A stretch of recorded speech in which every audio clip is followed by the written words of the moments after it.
After a consultative meeting in Windhoek 2 weeks ago, the Committee of 10 on the reform of the United Nations tabled their report with recommendations when African leaders gathered in Addis Ababa last weekend.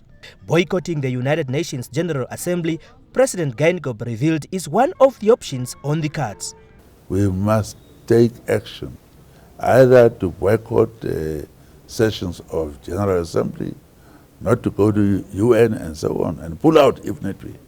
So we must do something. Otherwise, we must shut up.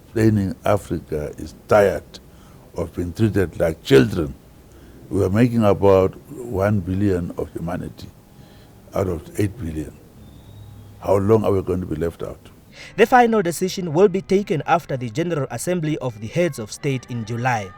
African leaders also dealt with the issue of governance, which President Geingob says was of particular interest to him.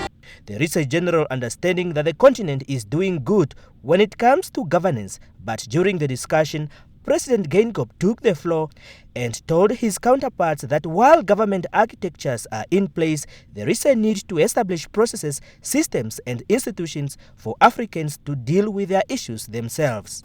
So if everything else fails, you then resort to the court. That's what I was saying also in that context.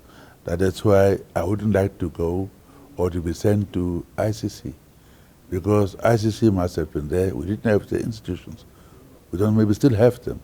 But if we have now processes, systems and institutions, our own institutions, then we have to go to our own courts. While in Ethiopia, the president held various bilateral meetings with a number of leaders that include Kenyan President Uhuru Kenyatta and Algerian Prime Minister Abdelmalek Selar. The meetings were mainly to exchange views and experiences on issues of development. Donathan Shirudu, NBC News, Addis Ababa, Ethiopia.